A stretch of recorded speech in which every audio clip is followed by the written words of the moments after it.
All right, hello. So if you've already seen the title of this video, you probably know what what's in regards to. So, um, I have actually terminated a series at least once before for not entirely dissimilar reasons. Twice before actually, though one of them was kind of lost in the haze of being sick, anyways.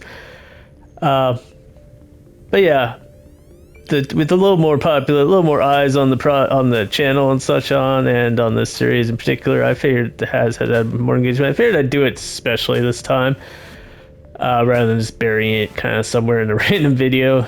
Uh, at least as it stands, the last video for Subnautica should be coming out like 2 to 3 hours after this one. And I'd want to go into the reason for that because my ideal, I think any Let's Player's ideal, is to go through the entire game. It's funny, they've got that menu to give them feedback like it's going to mean anything still in the game. Or to report bugs. I haven't really found a bug unless you consider kind of inconsistently appearing prompts, which was in the previous yesterday's Subnautica episode. But so yes, aerogel. No, that's not specifically why I quit. It's an example. I cannot find gel sacks. I've been out to every single beacon on this lovely little list they gave me and have not seen anything resembling a gel sack. I've looked up what gel sacks are. I looked up the locations for gel sacks and either found information that was old and outdated, which is fine. It was in early access for a very long time. Or it's like end game information that's like, yeah, just go down to this place 1,000 meters under the ocean that you can't actually reach when you first need this. The one very handy progression guide, and I'd like to almost like to give the guy a shout out here, but I'll give him a shout out before I critique him. Was written by this fellow on r/Subnautica, Ledge and Dairy. So it's a very well written guide. He's got the spoilers marked out, all that kind of stuff. But I couldn't actually find where to find gel in that guide, so I guess that's not considered a barrier that he thought was worth mentioning, or maybe it's even farther down than I was reading. But essentially, before the point I'm even at in the game, where my sea moth can go down with 300 meters, they're like, you should have gone into this wreck, this wreck, this wreck. As far as the wrecks are not actually named, every single person who writes a guide on the wrecks gives them a different name. I've seen. I do know what the wrecks are. It's like where I found the propulsion cannon after finally giving up and looking up a guide for that one. Like even before I reached the Aurora, he's like, you should have the moon pool and the vehicle modification station. And apparently these are random too. Possibly, maybe. Because multiple guides I've seen are like, you should get this thing here, but if you don't, just try the other wreck and it might be there instead. I'm like, this isn't a game you're meant to replay. It's a game that's meant to have mystery to it to some extent. Obviously, some people replay it, and this is the fourth hit because it was first it was diamonds, then it was the repulsion cannon. Now it's gel, but apparently it's actually the moon pool and the modification station I'm missing. The modification station would let me put torpedoes on the Seamoth or something. I don't know. Like I said, the guides are very confusing. Some of them they've been written at all different points throughout the early access period. I mean, the long short answer is this game's become neither fun nor engaging. Now, I gave that caveat at the start of it because it was a Halloween series. I'm like, we picked this because it's a spooky game. I'm in real life afraid of deep water, and it's probably going to get more out of me than trying to jump scare me with Dead Space or something like that. Originally, I think I was just going to run Doom Eternal or something. Be like, well, this is Halloween themed enough. It's got demons and pentagrams and stuff and zombies. Maybe we should go with that. But yeah, like it's getting to the point where it's like, oh, well, just drive around for 5 hours. You'll eventually find the wreck that looks almost identical to all the other wrecks that you haven't gone into yet. That's the other thing. There's not a lot of landmarks on here, which I mean is part of the vibe. You're just lost in this endless infinite ocean, but there's also just not a lot of landmarks. And when you're trying to find any specific direction, marker beacons are another thing. There's apparently a way to build marker beacons. I've seen people in these guides who have marker beacons because they use them to mark things. But yeah, like I can pop into here.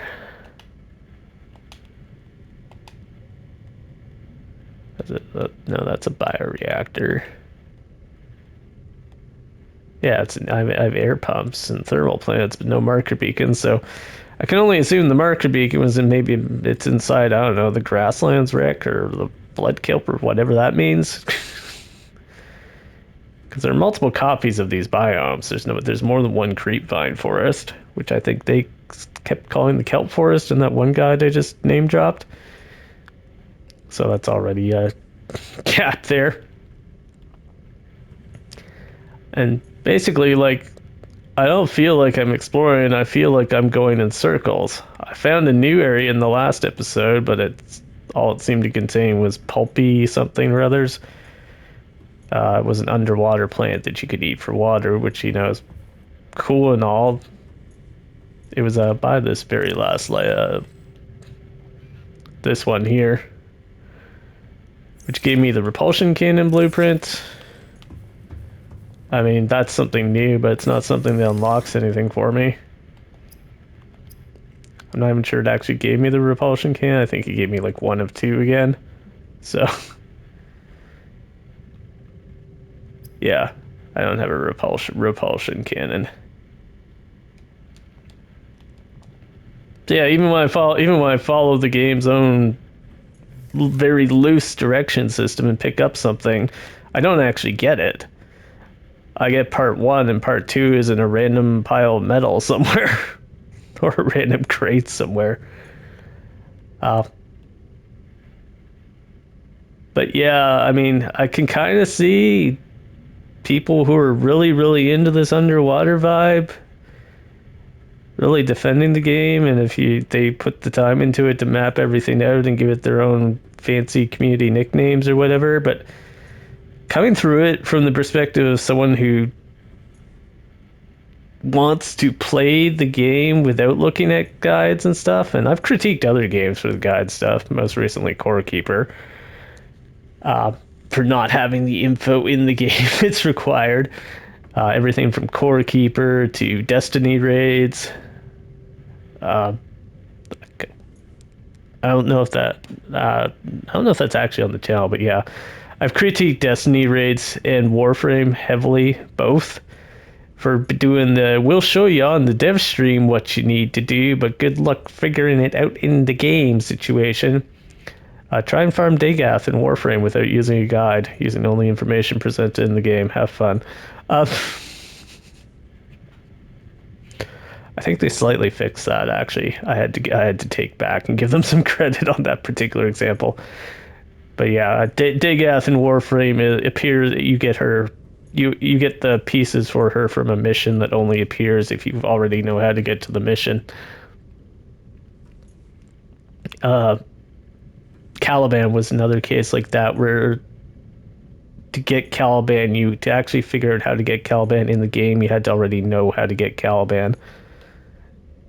And I think I critiqued in whichever, I think it was my original Caliban build video. We're getting on a tangent here, but I was like, Caliban's usage, part of the reason it's so low is nothing in the game ever points you to him. And like, Subnautica is pointing to me like I need aerogel. Apparently I should, before I get this prawn suit built though, have a moon pool, a vehicle modification station, which I've not found any parts of either, and the blueprints for a depth module Mark 1 and Mark 2 for my Seamoth. I'm like, I don't know where else to go. I go to places and I'm hitting the depth threshold. So I assumed the prawn suit was the solution to that it could go deeper with all these fancy resources, and no. there's just one chunk of the spaceship lying around somewhere with a bunch of crates in it that's mostly indistinct from all the other chunks of the spaceship, and you might have to look at it 17 times to notice where the entrance vent is, like the one I got the propulsion cannon in. I know, the unhinged ranting at its finest. That's what YouTube likes, though. Like that's engagement at farming at its best. But yeah, and I don't really want the comments section or Twitch chat. Subnautica has not been very popular on Twitch generally. Yeah, I've gotten a few people who were kind of interested in it from my existing followers, but to like tell me how to play the game, I should be able to and do it. I've solved Destiny raids without watching the dev streams, which is theoretically a more complicated and completely moon logic way to solve things. I used to play 90s adventure games as a kid. But yeah. The other obvious one, this is not a knock on Subnautica, is the wiping everything in blue doesn't help me. Low contrast blue is like the worst possible thing for me, other than low contrast yellow, which doesn't come up very much. That's why I don't play Destiny, is because of things that involve low contrast blue originally. But yeah, maybe I'll find empty time in my schedule and the motivation to go back to it. But I think I would have to super spoil myself to actually get anywhere in the game. And not just, I know the story. Unfortunately, this is, like a 10-year-old game. Or 8-year-old or something. I know the gist of the story. There's some kind of alien plague, and you do something to cure it. We even got that far on here.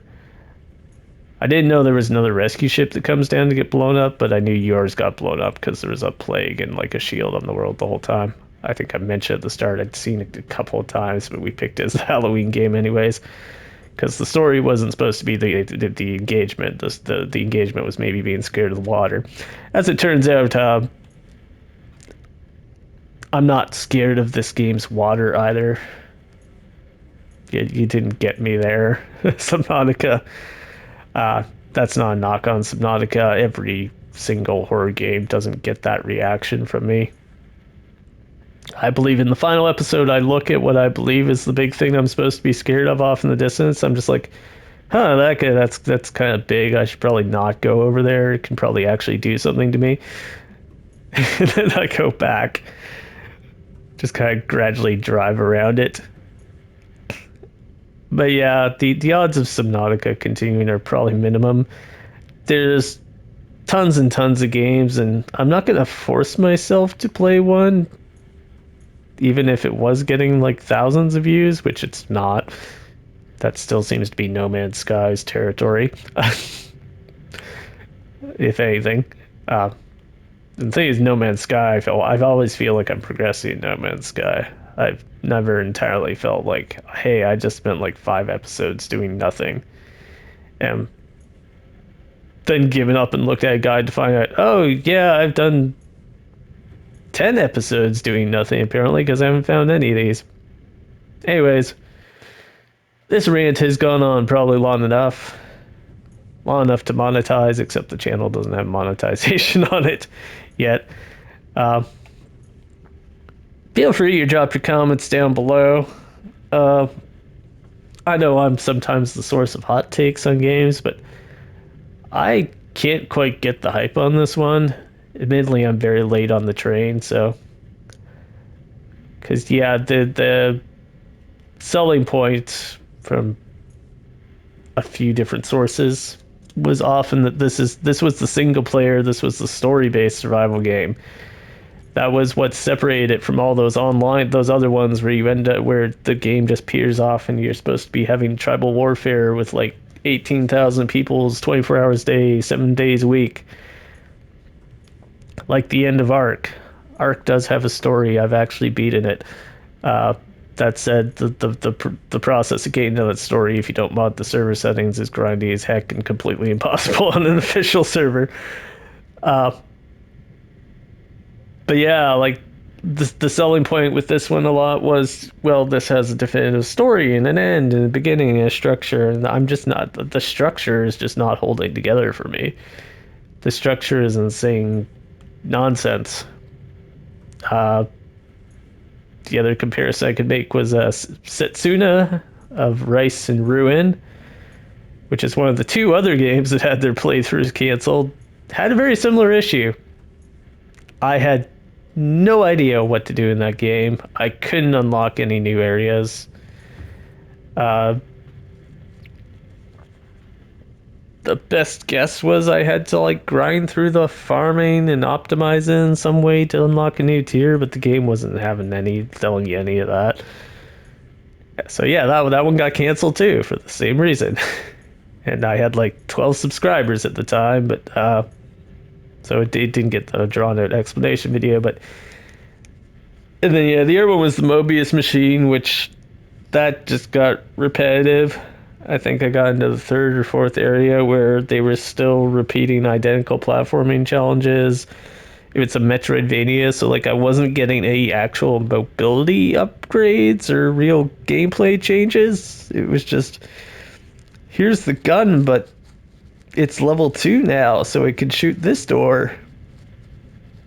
And here's area 4. Here's area 4. Here's the exact same platforming thing you did in area 1, just the vines you have to shoot while you're doing it are purple now.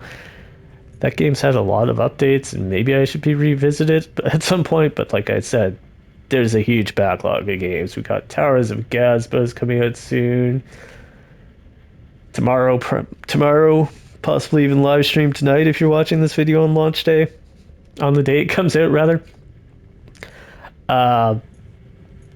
There's a huge backlog, just not for me to play, but in terms of my YouTube uploads, to upload like 4 other series of games. I still got the rest of the No Man's Sky main story. We've got other stuff like Gory and what else was there? Gory and Bloomtown and other stuff to play. Like, I'm just not gonna, and I'm not gonna toot my horn. I'm not gonna try and play Subnautica through. It's well past Halloween at this point, so we've already lost the original purpose. And I'm not gonna try and, just generally speaking, play a game through to maybe it'll get views because it's more popular.